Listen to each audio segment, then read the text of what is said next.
Get ready for the dictation. 10 seconds.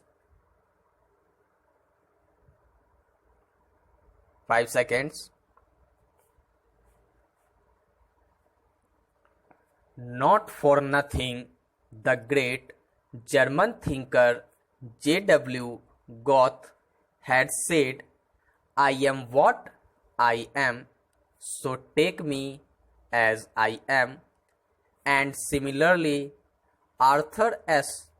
had pronounced, "No one can escape from their individuality."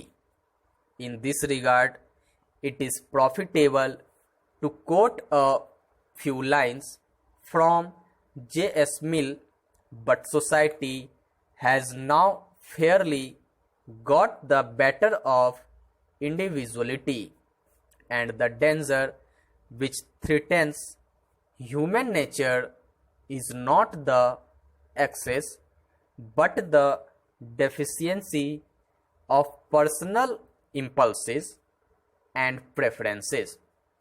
The emphasis on the unique being of an individual is the salt of his life. Denial of self-expression is inviting death. Irreplaceability of individuality and identity is grant of respect to self.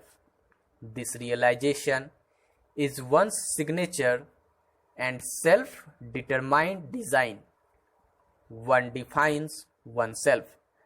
That is the glorious form of individuality. In the present case, our deliberation and focus on the said concept shall be from various spectrums. Shakespeare, through one of his characters in a play, says, "What's in a name? That which we call a rose by any other name would smell as sweet." The said phrase, in its basic sense, conveys that what really matters is the essential qualities of the substance and the fundamental characteristics of an entity, but not the name by which it or a person is called. Getting further deeper into the meaning, it is understood that the name may be a convenient concept for identification, but the essence behind the same is the core of identity. Without identity, the name only remains a denotative term. Therefore, the identity is pivotal to one's being.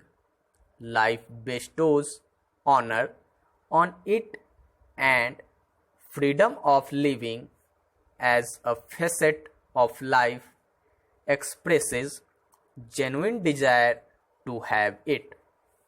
The said desire, one is inclined to think, is satisfied by the conception of constitutional recognition, and hence emphasis is laid on the identity of an individual which is conceived under the Constitution, and the sustenance of identity is the filament of life. It is equivalent to authoring one's own life, a script where freedom broadens every day. Identity is equivalent to divinity.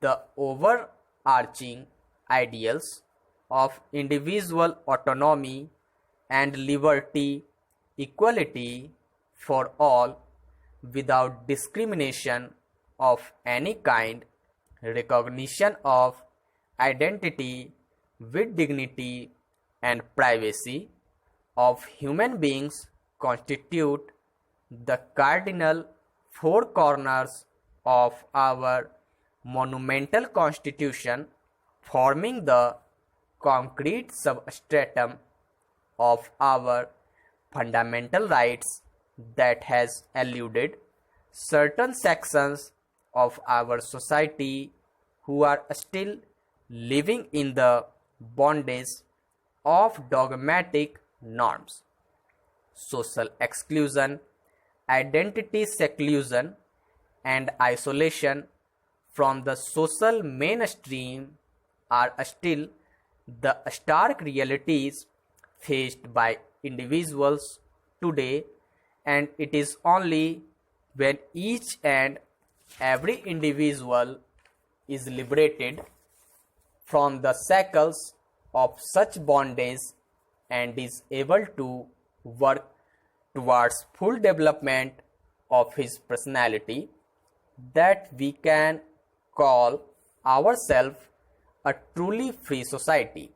The first step on the long path to acceptance of the diversity and different colors that nature has created has to be taken now by vanquishing the enemies of prejudice and injustice and doing the wrongs done so as to make way for a progressive and inclusive realization of social and economic rights embracing all, and to begin a dialogue for ensuring equal rights and opportunities for the less than equal sections of the society.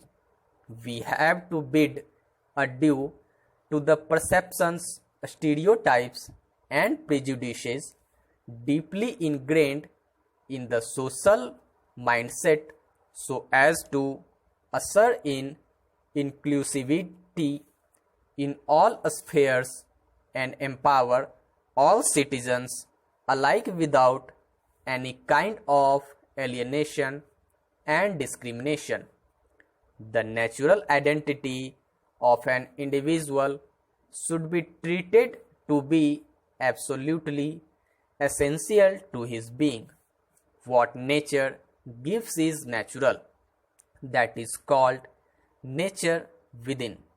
Thus, that part of the personality of a person has to be respected and not belittled or looked down upon.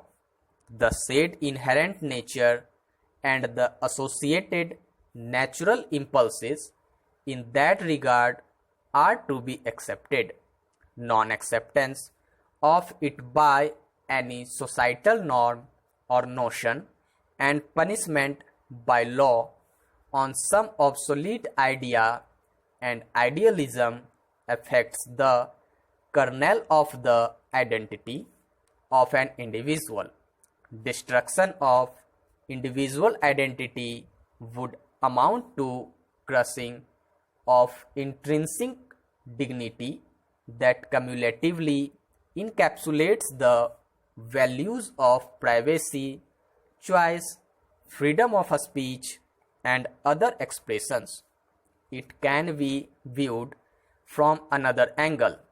An individual in exercise of his choice may feel that he or she should be left alone, but no one, and we mean no one, should impose solitude on him or her. The eminence of identity has been clearly stated in National Legal Services Authority versus Union of India and others, popularly known as Nalsa case, wherein the court was dwelling upon the status of identity of the transgenders. Radhakrishnan J., after referring a number of judgments and certain international covenants, opined that gender identity is one of the most fundamental aspects of life, which refers to a person's intrinsic sense of being male, female, or transgender or transsexual person. A person's sex is usually assigned at birth, but a relatively small group of persons may be born with bodies which incorporate both or certain aspects of both male and female physiology. The learned judges further observed that at times genital anatomy problems may arise in certain persons.